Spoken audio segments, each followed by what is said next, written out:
In the vast, unforgiving landscape of the Serengeti, where life and death danced together in an eternal rhythm, something extraordinary was about to unfold, a tragedy so profound, so devastating, that it would spark a chain of events that would echo across the plains for years to come. This is not a story about survival, this is a story about vengeance, and it begins with a single catastrophic mistake that would cost everything. The year was 2015. The place was the northern reaches of Tanzania's Serengeti National Park, where golden grasslands stretch endlessly toward distant mountains, and where the rules of nature are written in blood and silence. Here, in this realm of predators and prey, a lioness named Akira ruled a territory of over 80 square kilometers with quiet authority.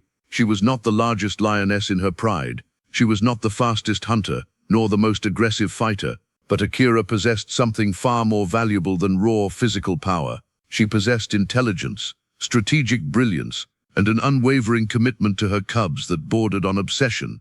Akira was in her prime at 7 years old, a lioness who had survived countless challenges that would have broken lesser females.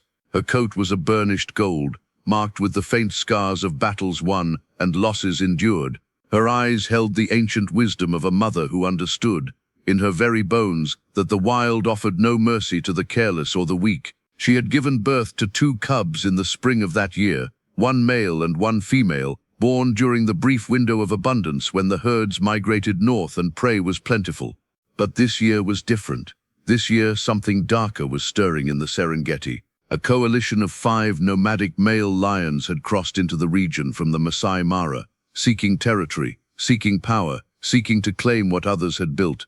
These males were different from the resident lions who had learned to coexist, who understood the delicate balance of the ecosystem. These 5 were warriors, battle-scarred, ruthless, driven by an hunger that went beyond simple survival. They had killed before, they would kill again, and they cared nothing for the lives that stood in their way.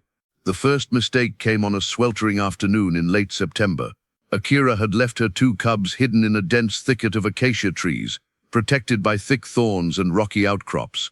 It was a location she had used a dozen times before, a place she believed was safe. She had gone to hunt with 2 other lionesses from her pride, targeting a herd of zebras that had been grazing near the Serenera River. The hunt was supposed to take 3 hours, maybe 4 at most. Her cubs were old enough now, nearly 4 months, that they could survive brief periods without nursing. She had done this countless times, but Akira did not know what was happening in her territory while she was away. The 5 nomadic males had been tracking her movements for 3 days. They understood, with the cunning that comes from years of territorial warfare, that the most vulnerable prey in any lion's life is not the wildebeest or the zebra. It is the offspring. Kill the cubs, force the lioness into breeding condition again, and the territory becomes yours to claim. It was a brutal calculus of survival, played out across the African savanna for millions of years. At 2:47 p.m., while Akira was locked in pursuit of a fleeing zebra, 4 of the nomadic males converged on the acacia thicket where her cubs lay hidden. The 5th male remained on the territory's border, standing watch, ensuring that no other lions could come to the cubs' aid. What happened next would be captured, by extraordinary coincidence, by wildlife photographer Marcus Chen, who had been setting up camera traps to document the migration patterns of the herds. The 2 cubs, unaware of danger, were playing when the intruders appeared. They were too young to fully understand the threat that 4 massive adult males represented. The male cub, brave or foolish as young males often are, actually charged at the approaching predators with a tiny roar that would have been adorable under any other circumstance. But this was not a circumstance that allowed for mercy. What happened in the next 90 seconds would be the catalyst for everything that followed. One of the nomadic males, a scarred brute with a torn ear and eyes as cold as winter ice, lunged forward and caught the female cub in his massive jaws.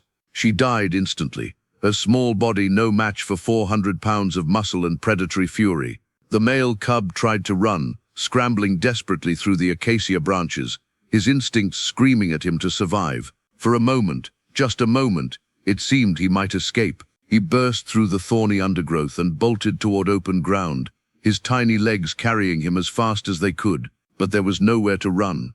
The nomadic males had anticipated this. One of them cut off his retreat, herding him back toward the others.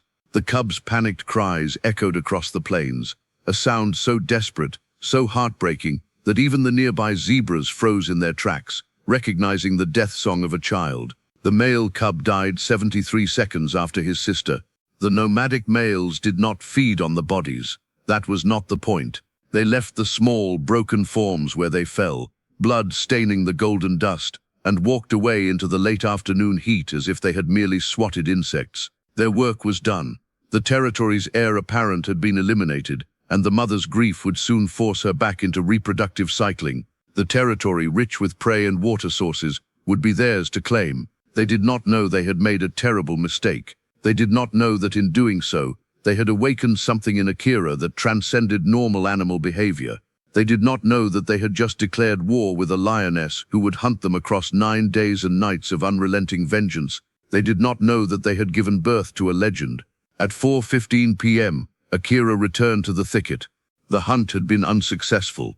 The zebra herd had scattered before she could close the distance, and she was returning empty-pawed and frustrated, looking forward to nursing her cubs, to feeling their small bodies pressed against hers, to the simple contentment of motherhood in the African wild. She knew something was wrong before she even entered the thicket. The air smelled different. There was blood, fresh blood, and there was the scent of strangers, intruders, enemies. She found her daughter first. The body was small, still warm, life only recently fled. Akira's experienced nose immediately told her what had happened. Not a hyena attack, not a predatory cat like a leopard or cheetah. This was the work of lions, adult male lions. Her nostrils flared as she caught their scent, and something inside her crystallized, something ancient, something primal, something that transformed her from a mother into something far more dangerous. She found her son 30 meters away, his body broken in a way that made even the most experienced rangers weep when they later reviewed the scene. For the first time in her life, Akira did not roar. She did not pace. She did not call for her pride. Instead, she stood absolutely still for 11 minutes, her golden eyes fixed on some distant point beyond the visible horizon. Her body language was eerily calm, which somehow made it infinitely more terrifying. In that moment of perfect stillness, she was not grieving. She was planning. She pressed her nose to the ground where her cub's blood had stained the earth. She inhaled deeply, burning their scents into her memory, imprinting every detail of the intruder's scent signatures into her brain. Years of evolution, countless generations of predatory instinct, and the raw power of a mother's love twisted into something darker, more focused, more lethal. And in that moment, Akira made a decision that would define the next 9 days of her existence. She would hunt them down, every single one of them. She would make them understand, in their final moments, what it meant to take away a mother's future. She would exact a price that had never been paid in the Serengeti before. The nomadic males had killed cubs, but they had failed to consider one terrifying possibility. They had failed to account for what happens when prey becomes predator, when the hunted becomes the hunter, when maternal love transforms into calculated vengeance. They had no idea that they had just become the most hunted predators in the entire Serengeti. By sunset on that first day, Akira had already begun tracking them. She moved with a purpose that was almost frightening in its intensity. Her pride sisters called after her, sensing that something fundamental had shifted, but she did not answer. She did not pause. She simply moved across the golden plains like a shadow given form, following the scent trail of the 5 males who had stolen her future. The sun dipped below the horizon, painting the sky in shades of orange and crimson, colors that seemed to mirror the violence that was about to unfold. In the distance, hyenas laughed their eerie cackle-like sounds. Somewhere closer, a leopard coughed its territorial warning, but Akira heard none of it. She heard only the beating of her own heart and the voice inside her head that whispered one word over and over again: revenge. The first night of the 9-day hunt had begun, and the Serengeti, that vast and ancient wilderness, had no idea it was about to witness something unprecedented. A lioness had declared war, and she would not stop until every last one of her enemies had paid in blood. What happens when a mother's love becomes a weapon? What does an apex predator do when grief transforms into purpose? The answers would unfold across 9 blood-soaked days and nights, rewriting everything scientists thought they knew about lion behavior, about memory, about the capacity for vengeance in the animal kingdom. But that is only the beginning of this extraordinary, terrible, magnificent story. The night was moonless, which worked to Akira's advantage. She was a creature of daylight and the golden hours of dusk, but grief had transformed her into something that could hunt in absolute darkness. Her senses, already sharper than most predators, seemed to have been honed to an almost supernatural degree. Every scent molecule that drifted on the wind carried information. Every subtle vibration in the earth told her a story. The 5 males were moving northeast, toward the river valleys where prey was abundant and water never ran dry. They were moving slowly, confidently, certain that a lioness alone posed no threat to a coalition of 5. They did not understand that they were being hunted by something far more dangerous than simple strength or aggression. They were being pursued by purpose. Akira covered 15 kilometers in the first 5 hours of darkness. Her paws barely made a sound against the dried grass. Her breathing remained controlled, measured, efficient. She was not rushing. She was not panicking. She was hunting with the cold, calculated precision of a predator who had accepted what needed to be done. At 11:47 p.m. she found their first kill site. A young buffalo calf, recently taken, still warm, barely started to be consumed. The males had fed briefly and then moved on, unaware that they were leaving a trail of evidence that marked their passage across the landscape like blood droplets on white cloth. Akira circled the kill, reading it with the accuracy of a crime scene investigator. She could tell from the blood patterns which male had made the initial strike. She could sense from the claw marks which ones had participated in the kill. She was burning their individual signatures into her memory, learning them the way a human mother learns the cry of her own baby among a dozen others. She did not eat, though her body ached with hunger, though she had consumed nothing since early that morning. She refused to be distracted by biological need. Food could wait, revenge could not. By 3:15 a.m., as the stars wheeled overhead in their ancient patterns, Akira had closed the distance between herself and the 5 males to less than 3 kilometers. She could hear them now, faintly, their massive bodies causing the earth to vibrate with each movement. They were resting near a waterhole, believing themselves safe, believing that the night had erased their trail. She could have attacked then, with the advantage of surprise, with the element of darkness. With 4 months of nursing having kept her lean and quick, she might have had a chance against even 2 of them. But Akira was not thinking about survival anymore. She was thinking about something far more complex and far more devastating. She wanted them to know. She wanted them to understand that they were being hunted. She wanted them to feel the terror that her cubs must have felt in their final moments. She wanted to hunt them the way they had hunted her children. Not quickly, not mercifully, but with purpose and patience, and the kind of cold, methodical determination that transforms an ordinary predator into something legendary. So Akira waited. She found a rocky outcrop, a half-kilometer away, and settled down to watch. Her golden eyes never left the waterhole, never blinked, never wavered. For hours she remained absolutely still, her muscles locked in patient tension, her mind focused entirely on the task ahead. The other lions in the coalition began to stir as dawn approached. They stretched, they marked their territory with urine and the distinctive claw marks they left on acacia trees. They roared challenges into the rising sun as if they were still the most powerful beings in the Serengeti. They had no idea that their end was approaching. Akira watched them begin to move again, heading southeast now, toward the Serenera River, where herds of zebra and wildebeest gathered. She waited until they were a full kilometer away before standing and stretching her own muscles. The hunt proper had not yet begun, but the game was afoot. The predator was now becoming the ultimate prey. By midday on the second day, Akira had closed the distance dramatically. She had covered over 40 kilometers, moving faster now, abandoning stealth for speed. She knew where they were going. She had hunted these lands her entire life. She understood the paths that predators took, the gathering places of prey, the terrain features that made good hunting grounds. She positioned herself ahead of them. Near the Serenera River, there was a stretch of grassland that funneled herds through a narrow bottleneck formed by rocky outcrops and dense acacia woodland. It was the perfect place for an ambush. Predators loved this area. It was where countless hunts had occurred, where the grass was stained with the blood of thousands of prey animals, where the very earth seemed to whisper of death. Akira climbed to the highest point of the rocky ridge and waited. She could hear the males approaching, could sense their massive bodies moving through the grass below. She could smell the blood on them, the blood of their recent kills, the blood of her cubs staining their muzzles if they had fed on the bodies. The thought sent a spike of pure rage through her entire being, but she controlled it. Rage was a tool, rage was a weapon, but rage without focus was just noise.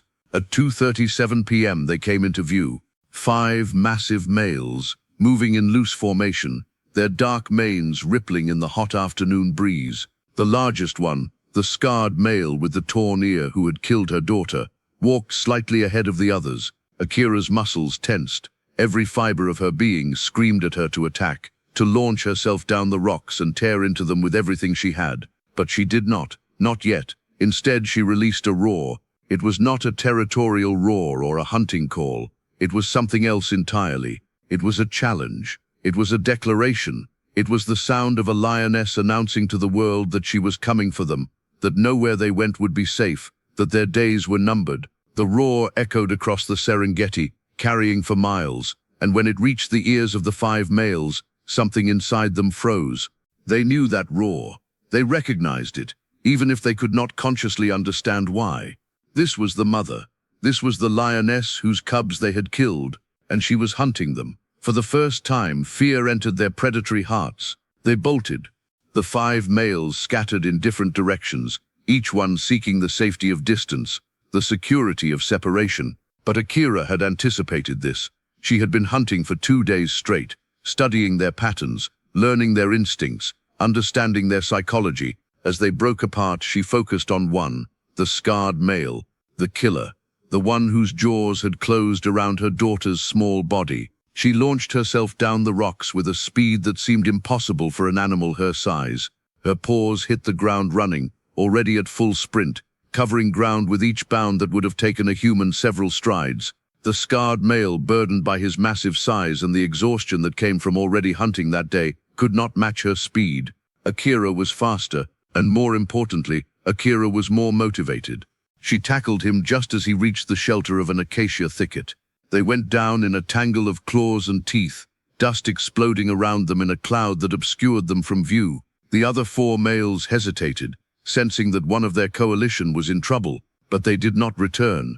The instinct for self-preservation overrode the instinct for loyalty. What happened next, witnessed by wildlife researcher Dr. James Patterson and captured on both still camera and video, became one of the most studied predator interactions in Serengeti history. Akira fought with a ferocity that Patterson later described as almost supernatural in its intensity. The scarred male was larger, more muscular, theoretically more powerful, but Akira had something he did not have. She had purpose. She had 9 months of maternal love crystallized into a single focused point of lethal intent. The fight lasted 8 minutes. When it was over, the scarred male limped away, bleeding from multiple wounds, his confidence shattered. He had faced death and survived it only because Akira deliberately let him go. She did not kill him, not yet. She was making a statement. She was showing him and his coalition that she could kill them whenever she chose. That escape was temporary, that nowhere in the Serengeti would be far enough away. She was teaching them to be afraid. Over the next 2 days, Akira executed a strategy that seemed almost disturbingly intelligent. Rather than chasing all 5 males, she began to separate them. Using her knowledge of the terrain and her understanding of predator behavior, she would chase one male away from the others, isolate him, and then break off just before the kill. She was herding them, dividing them, breaking their coalition apart through psychological warfare and the constant threat of death. By the end of day 4, the 5 had become 3. 2 of the males had fled the region entirely, heading west toward the Masai Mara, abandoning their claim to Akira's territory. Rangers and tourists reported seeing them moving at rapid pace, constantly looking over their shoulders, seemingly fleeing from an unseen threat. But 3 remained: the scarred male, a younger male with a distinctive white stripe along his flank, and the largest of the coalition, a black-maned monster who outweighed even the scarred male by nearly 50 pounds. These 3 had banded together in desperation, believing that at least staying together offered some chance of survival. They were wrong about that, but they did not know it yet. Akira had not slept in over 96 hours. Her body was operating on pure adrenaline, and the kind of single-minded focus that transcends normal biological need. She had not eaten anything since the morning of the first day. Her ribs were beginning to show through her golden coat. Her eyes had taken on a feverish gleam that made even other predators nervous. But she was alive, and she was coming. On the evening of day 4, as the sun painted the Serengeti in shades of crimson and gold, Akira made a kill. A young zebra, taken with precision and efficiency. She consumed the meat in barely 20 minutes, then resumed tracking. She needed her strength for what was coming. She needed her body to remain a weapon, sharp and lethal and ready. The remaining 3 males had made camp near the Grumeti River, believing that the water would offer them some protection. It would not. Nothing would offer them protection from what was coming. Akira could smell them on the wind. She knew exactly where they were, and for the first time in 4 days, a sense of grim anticipation settled over her. The hunt was entering its final phase, and soon, very soon, blood would flow across the Serengeti in quantities that had rarely been seen. What was happening in the Serengeti during those 4 days was unprecedented in the annals of documented lion behavior. Wildlife researchers and behavioral scientists were becoming increasingly aware that something extraordinary was unfolding. Dr. Patterson had filed reports with the Serengeti Research Institute. Guides and rangers had been comparing notes, piecing together the story of a lioness who seemed to be engaging in what could only be described as premeditated, calculated revenge. The scientific community did not know what to make of it. Predators are supposed to hunt for food. They are supposed to kill out of necessity or territorial defense. They are not supposed to exhibit the kind of sustained, focused vengeance that seemed to be driving Akira's actions. They are not supposed to hunt with the precision of a human assassin. They are not supposed to be capable of the kind of complex emotional response that vengeance requires. And yet there was Akira, a single lioness, operating without the support of her pride, hunting 5 males across the vast expanse of the Serengeti. A single lioness who had transformed grief into purpose, and purpose into an almost legendary determination. A single lioness who seemed to understand, with a clarity that bordered on the supernatural, exactly how to break her enemies psychologically before destroying them physically. Some rangers whispered that she was not entirely sane, that the loss of her cubs had unmoored her from normal lion behavior, transforming her into something wild and unpredictable, and dangerous in ways that went beyond simple predation. They were not entirely wrong, but what they did not understand was that Akira was not operating outside of normal behavior. She was operating at the extreme end of normal behavior. She was demonstrating, in the most vivid way possible, the depth of feeling that animals are capable of experiencing, the complexity of emotion that lies beneath the surface of predator and prey, of hunter and hunted. She was showing the Serengeti what it meant to truly grieve, and she was showing her enemies what it meant to face the wrath of a mother who had nothing left to lose. The Grumeti River at that time of year was a place of paradox. Water flowed abundantly, creating an oasis in the dry season landscape, but it was also a place of danger.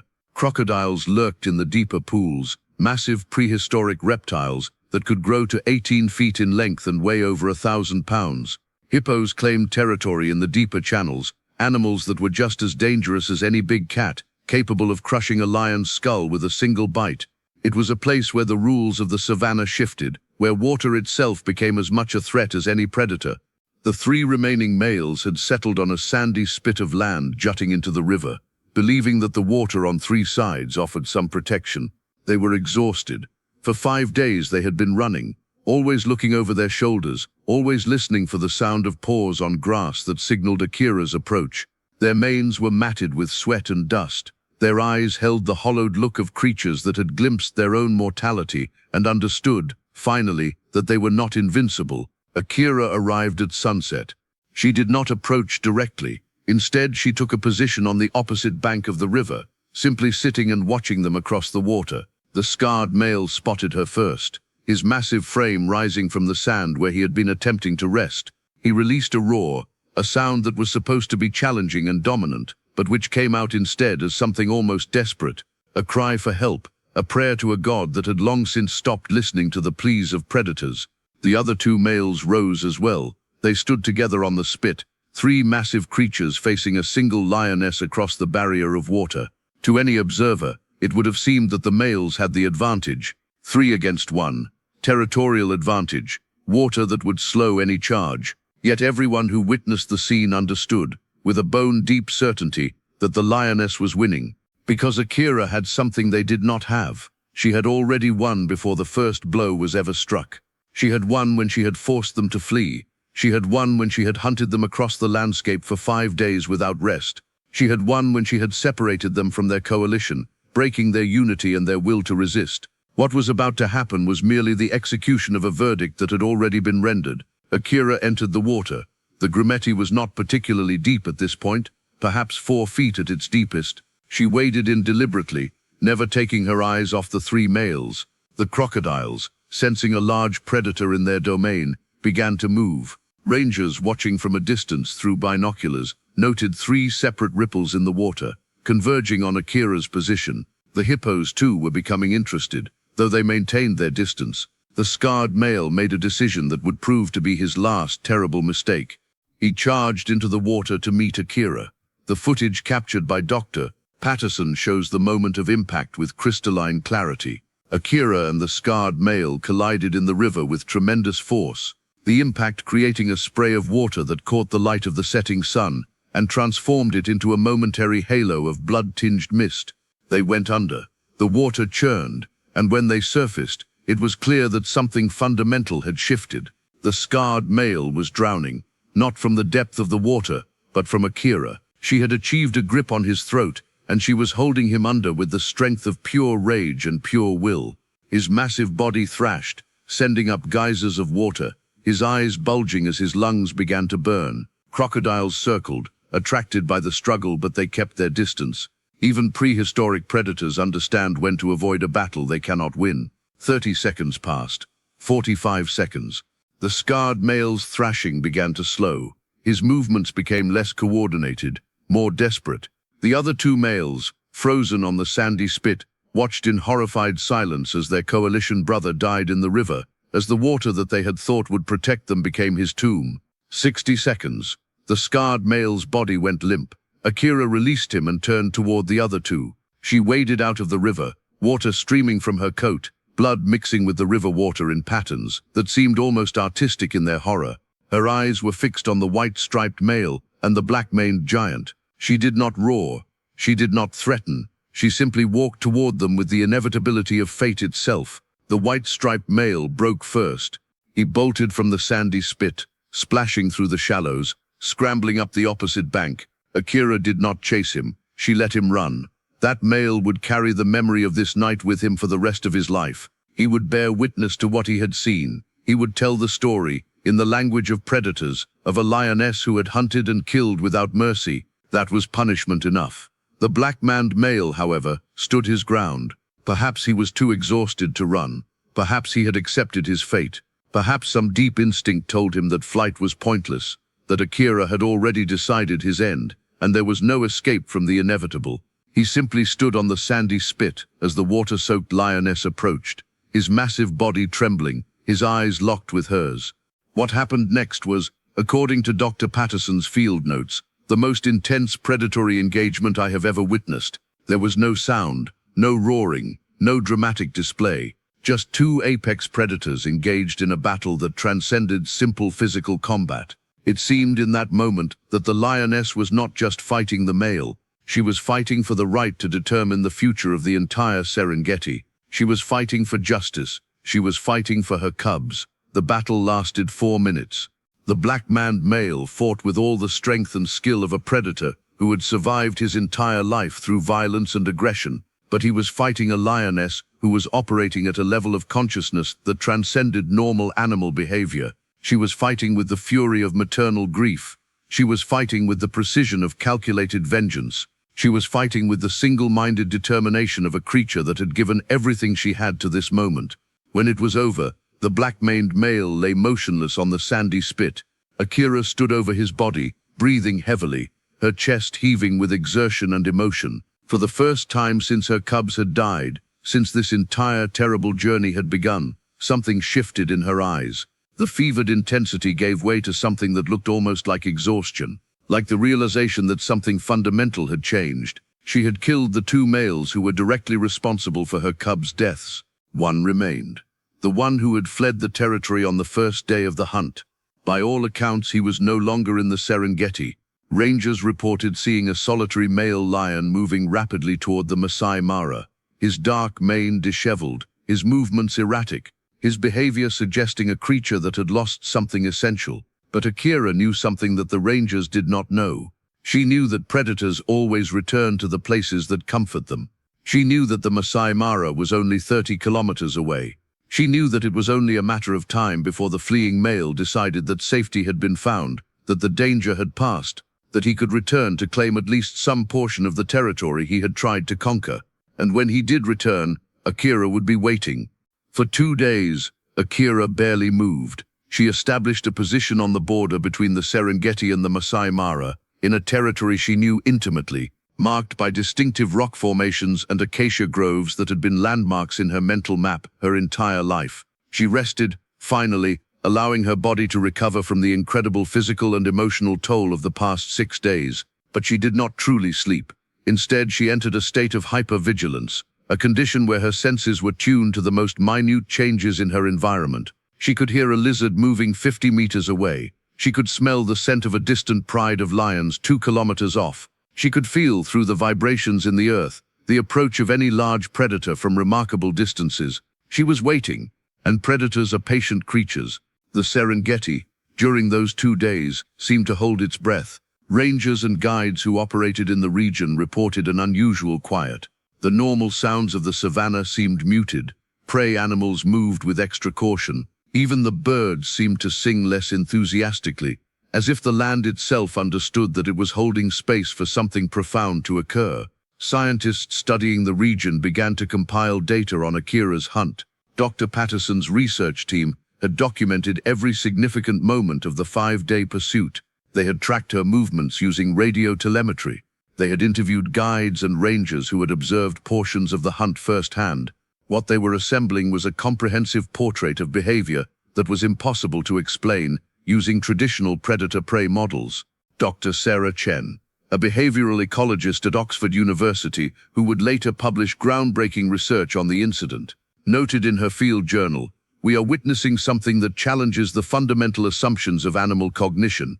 This is not instinct, or if it is instinct operating at a level of sophistication that we have previously only attributed to human consciousness. This lioness is engaging in what can only be described as premeditated vengeance. She is making strategic decisions, she is planning, she is remembering, she is in the most profound sense grieving." By the end of day 7, 14 days had passed since Akira's cubs had been killed. 14 days since she had shifted from being a mother to being something else entirely, something darker, something more focused, something that the Serengeti had never quite seen before. On the morning of day 8, as the sun rose over the golden grasslands and painted the landscape in shades of amber and rose, the 5th male returned. He came from the direction of the Masai Mara, moving cautiously, his senses heightened, his behavior suggesting that he understood, on some level, that danger lurked in the territory he had claimed. Perhaps 2 weeks away had allowed his courage to rebuild. Perhaps hunger had driven him back to the abundant hunting grounds of the Serengeti. Perhaps he simply could not accept that his coalition had been shattered by a single lioness. Whatever the reason, he made the decision that would seal his fate. He had no idea that Akira had been waiting for him. Rangers and guides who were in the area reported that they first became aware of the confrontation when they heard a roar unlike any sound they had ever encountered in the Serengeti. It was not a territorial challenge or a hunting call. It was something rawer, more primal, more filled with emotion and intent than any of them had ever heard from a lion. It was Akira announcing the final judgment. The last confrontation unfolded over 2 hours across the open grasslands near the Serengeti's border. Akira hunted the 5th male with the same precision and determination she had shown with the others, but with an added intensity that suggested she was saving something special for this one. This was the final act. This was the moment when all the rage and grief and vengeance that had been building for 8 days would finally find its complete expression. The male tried to flee, trying to outrun her as the others had tried before him, but Akira had spent 8 days preparing for this moment. 8 days of hunting, 8 days of learning how to be the most effective predator she could possibly be. 8 days of transforming herself from a mother into a force of nature. She caught him in a ravine, a natural depression in the landscape where high ground and rocky terrain gave her every advantage. The battle was brief but ferocious. The male, exhausted from his flight and terrified by the reality of facing the lioness he had fled from, could not match her combination of power, speed, and cunning. When it was over, the 5th male was dead. All 5 of them were dead or driven from the territory. Akira had done what she had set out to do. Justice, in the form of a lioness's vengeance, had been served. For the first time in 9 days, Akira stopped moving.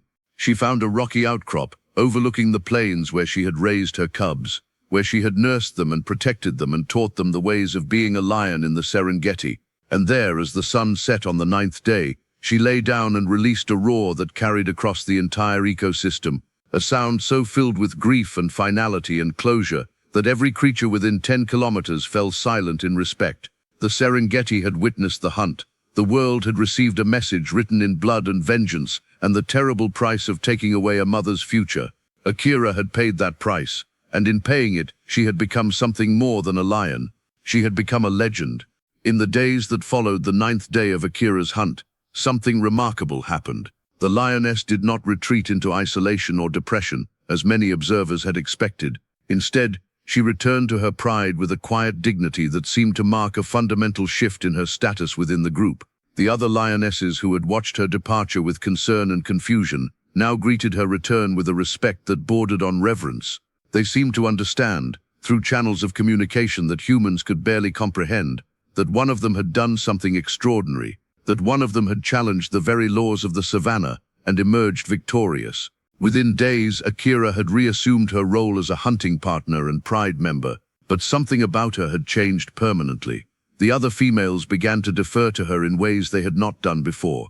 When prey was spotted, they looked to her for guidance. When danger approached, they positioned themselves around her. When food was scarce, the pride ensured that Akira was fed first, before even the dominant male. She had become something more than a lioness. She had become a symbol. The Serengeti itself seemed to acknowledge this transformation. The territory that had known such violence, such bloodshed, such concentrated vengeance, gradually returned to equilibrium. New males would eventually arrive to claim portions of the land that the 5 nomadic males had left vacant, but none of them would stay long in Akira's immediate territory.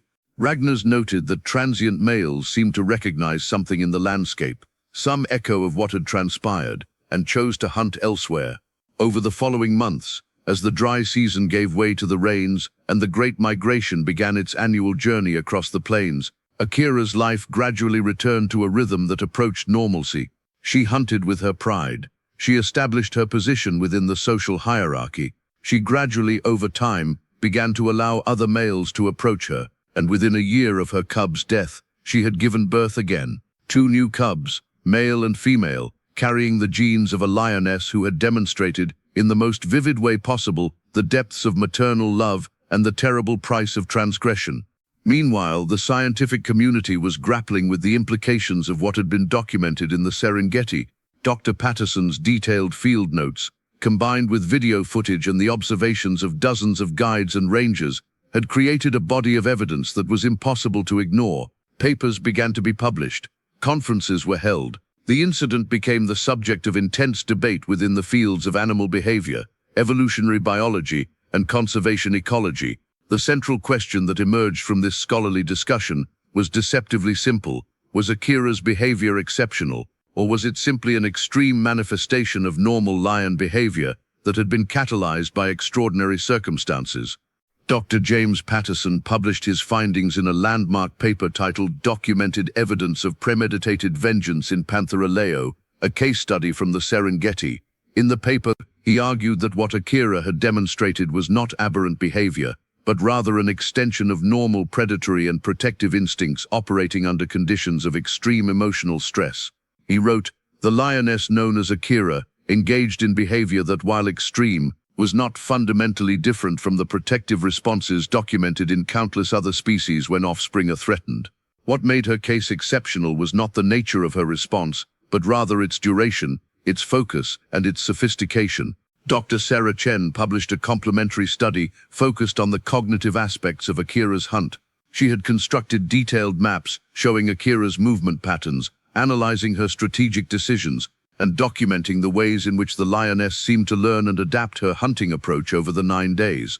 Chen's conclusion was even more dramatic than Patterson's. The evidence suggests that this individual lion possessed the capacity for complex planning, strategic thinking, and the coordination of multiple sequential objectives. These are capabilities that we typically associate with higher-order primate intelligence or human cognition. What Akira demonstrated was that these capabilities are not unique to primates. They emerge in different forms across multiple species when conditions create sufficient selective pressure. Other researchers were more cautious in their interpretations. Dr. Marcus Williams, a comparative psychologist at Cambridge University, published a response paper arguing that attributing human-like emotions and motivations to animal behavior was inherently problematic. He wrote, "While the documented behavior of the lioness in question is certainly remarkable and worthy of study, we must be careful not to project human conceptual frameworks onto animal cognition. What appears to be vengeance may simply be a predatory response that has been sustained by elevated levels of cortisol and other stress hormones. What appears to be planning may simply be learned behavior responding to environmental cues. We must resist the temptation to anthropomorphize, no matter how compelling the narrative." The debate continued for years, but one thing was undeniable. Akira had forced the scientific community to reconsider fundamental assumptions about animal cognition, emotion, and behavior. Whether one interpreted her actions through the lens of pure instinct or through the lens of complex consciousness, her 9-day hunt had demonstrated capabilities that had previously been thought to exist only at the margins of animal intelligence. As the months and years passed, the story of Akira's hunt began to transform. What had started as a documented series of events observed by researchers and guides gradually took on the characteristics of myth. Details changed in the retelling. Numbers grew larger, the stakes became higher, the drama became more pronounced. In some versions of the story told around campfires in small villages surrounding the Serengeti, Akira became a spirit lioness, a ghost that haunted the plains seeking eternal justice for her cubs. In other versions, she became almost superhuman in her capabilities, a lioness that could hunt by scent alone, that could move faster than any creature in the savannah, that could communicate across distances in ways that defied explanation. Guides used the story to teach tourists about the intelligence of lions, about the depth of maternal feeling in the animal world, about the consequences of disturbing the natural order. The story became a cautionary tale. It became a symbol of the power of nature. It became a metaphor for justice and vengeance, and the price of transgression. But it also became something more profound. For many people who heard the story, Akira's hunt represented something deeply human. It represented the way that grief could be transformed into purpose. It represented the lengths to which love would drive a creature. It represented the possibility of justice in a world where justice seemed increasingly absent. The story of Akira resonated precisely because it was, at its core, a story about loss and the response to loss. It was a story about a mother who had been devastated by tragedy and who had chosen, consciously or not, to fight back. It was a story that spoke to something primal in human experience. And it was a story that had unfolded not in the realm of fiction or myth, but in the documented reality of the African savannah. 15 years after Akira's hunt, the Serengeti Research Institute established the Akira Foundation, a non-profit organization dedicated to studying predator-prey dynamics and the behavioral responses of large carnivores to ecological stress. The foundation funded dozens of research projects. It trained hundreds of young scientists. It published research that would shape the field of conservation ecology for decades to come. The incident of the 5 nomadic males and the lioness who hunted them became a seminal case study in animal behavior courses at universities around the world. Students learned about Akira. They debated her motivations. They discussed the implications of her actions for how humans understood the animal kingdom and their place within it. Akira herself lived to the age of 18, which was ancient for a wild lion.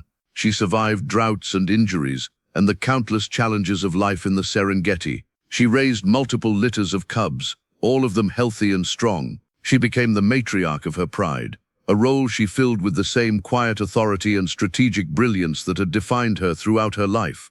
When she finally died of natural causes related to advancing age, rangers who had known her since her cubhood reported that her passing seemed to mark the end of an era. The Serengeti, they said, felt different after she was gone, quieter somehow, as if a presence that had shaped the landscape, not through physical changes, but through the power of her story and her legacy, had finally departed. The hunt of Akira raises profound questions about the nature of consciousness, emotion, and morality in the animal kingdom. If a lioness is capable of the kind of sustained, focused vengeance that Akira demonstrated, what does that tell us about the inner lives of other predators? What does it tell us about the gap between human intelligence and animal intelligence? Some philosophers and ethicists have argued that Akira's story demonstrates that we need to fundamentally reconsider how we treat animals. If animals are capable of complex emotion, of love so deep that it drives them to extraordinary acts, of grief so profound that it motivates multi-day hunts for justice, then do they not deserve a higher moral status in our ethical frameworks? Do we not owe them a greater duty of care and consideration? Others have used Akira's story to argue precisely the opposite. They have pointed to her hunt as an example of nature's fundamental immorality. Akira killed 4 lions in pursuit of vengeance. She did so with brutal efficiency. From a certain perspective, she was committing murder. She was engaging in the kind of calculated violence that humans would consider heinous if perpetrated by one of our own. If we celebrate Akira's actions, do we not risk romanticizing violence and aggression? The truth, of course, is likely more complicated than either of these extreme positions. What Akira's story demonstrates is that the animal kingdom is far more complex, nuanced, and emotionally rich than our simplified models often suggest. Animals are neither purely mechanical automata operating on instinct, nor are they simply furry versions of humans. They occupy a space that is fundamentally different from human consciousness, while at the same time sharing many of its fundamental characteristics. In the years since Akira's death, her story has continued to resonate. Documentaries have been made, books have been written. Her hunt has been analyzed from countless angles by scientists, philosophers, conservationists, and ordinary people who simply found her story compelling. But perhaps the most important legacy of Akira's hunt is the simple fact that it happened at all. That a mother lioness, faced with the destruction of everything she had created and protected, chose to fight back. That she possessed the capability, the intelligence, the determination, and yes, the emotional capacity to wage a 9-day war against impossible odds. That she emerged victorious, not through luck or circumstance, but through strategy, skill, and an unwavering commitment to her purpose. Akira's story reminds us that the animals we share the planet with are far more than simple creatures driven by hunger and instinct. They are beings capable of love and grief, of planning and strategy, of justice and vengeance. They are beings worthy of our respect and our understanding and our protection. And they are beings whose stories, when we take the time to listen, can teach us profound truths about the nature of life itself. Today, nearly 2 decades after Akira's hunt, the Serengeti continues its ancient rhythms. Predators hunt and prey. Lions roar at night. The great migrations move across the plains in their seasonal patterns. Life and death dance together as they have for millions of years. But on quiet nights, when the wind blows just right and carries the scent of acacia trees and golden grass, some rangers swear they can still hear the echo of a lioness's roar. They describe it as different from the roars of other lions, distinct somehow, filled with a kind of purpose and determination that transcends ordinary predatory behavior.